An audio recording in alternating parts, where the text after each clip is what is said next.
Battery ಒಂದು ಎಕರೆಗೆ ಒಂದ್ಸಲ ಚೇಂಜ್ ಮಾಡೋಕತ್ತೇನ. Within half an hour generator ಐತೆ ಇಲ್ಲೇ ಇಕ್ಕೊಂಡಾರ.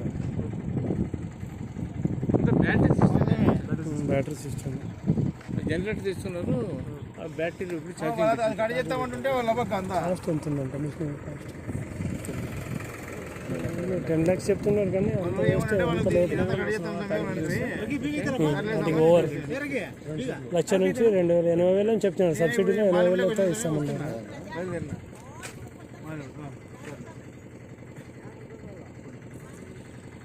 అమ్మా ಶಾಮೇನ ಗಿಮೇನ ಏಪಿಚ್ಚಿ ಪೆಟ್ರೋಲ್ ಪ್ರೋಗ್ರಾಮ್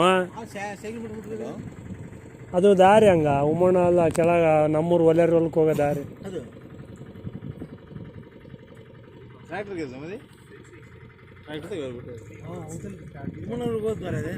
ಇಲ್ಲ ಉಮ್ಮಣ್ಣದ ಮ್ಯಾಗಳೊಂದು ದಾರಿ, ಅಲ್ಲಿ ನಡುಕೊಂದು ದಾರಿ ಐತೆ ಹಂಗೆ ನಮ್ಮೂರವ್ರ ಒಲೆಯವ್ರಿಗೆ ಅವ್ರಿಗೆ ಈ ಒಡ್ಡಿನ ಪಕ್ಕ ಎಲ್ಲ ಐತಿ. ಯಾಕ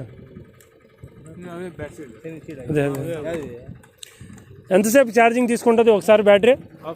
హాఫ్ అన్ అవర్లో ఛార్జ్ అయిపోతుందా?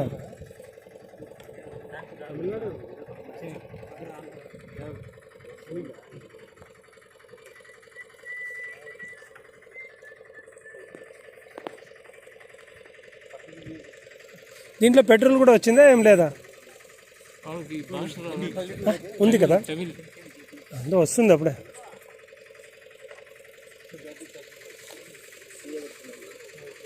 పెట్రోల్ ఎత్తనే వచ్చు ஒரு அவர்?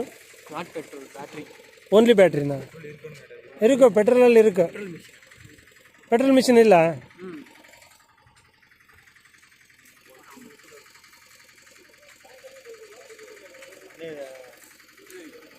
దూరం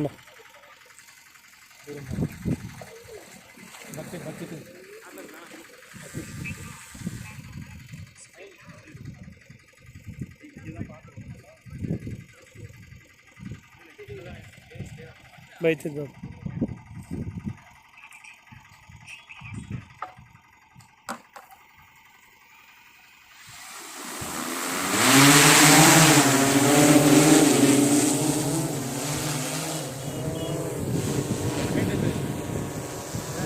ఆడ అయిపోయింది కదా ముందు, ఆడిపోయి వస్తాడు మళ్ళీ.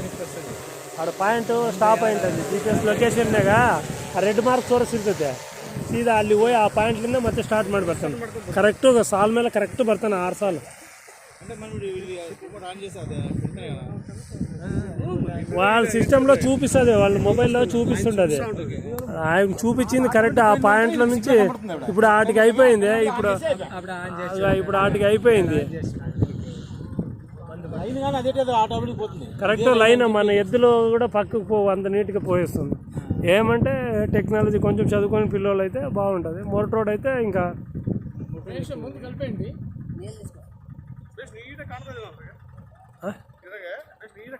ಸ್ಪ್ರೇಯಿಂಗ್ ಕೂಡ ಬಿಡೋದು ಬಿಸಿಲಿಗೆ ಇನ್ನು ಸ್ವಲ್ಪ ಸ್ವಲ್ಪ ಛತ್ರಿ ಇಟ್ಕೊಂಡ್ರೆ ನೀಟಾಗಿ ಬರ್ತದೆ. ಎಕ್ಸಲೆಂಟ್ ಅಂದರೆ ಎಕ್ಸಲೆಂಟ್ ಇದು ಕೂಡ. ಅಷ್ಟು ಜಾಸ್ತಿ ಆಗುತ್ತೆ. ಏನಂದರೆ ರಿಪೇರಿ ಬಂದರೆ ಸರ್ವಿಸ್ ಸಿಕ್ಕರೆ ತಗೊಂಬಂದು ಬೆಸ್ಟ್. ಅದು ಸರ್ವಿಸ್ ಇಲ್ಲ ಇದು ಅದೇ ಬಂದಿದ್ರೆ ಇವ್ರು ಫಸ್ಟಿಗೆ ಬರ್ತಾವಲ್ಲ, ಒಂದು ಸರ್ವಿಸ್ ಇರೋದಿಲ್ಲ. ಏನು ದೊಡ್ಡ ಖರ್ಚೇನು ಬರೋಲ್ಲ, ಕಾಸು ಕೊಡ್ತಿದಾರಲ್ಲ ಅಷ್ಟು ಖರ್ಚೇನು ಬರೋಲ್ಲ. ಎಷ್ಟು ಬಿಡ್ಬೋದಣ್ಣ ಮಿಷನ್? 80,000 ಕೊಡ್ತದೆ ಗೌರ್ಮೆಂಟ್. 5 ಲಕ್ಷ ಬಿಡ್ತದೆ ಕಾಸ್ಟ್. ಡೆಮೋನಾ?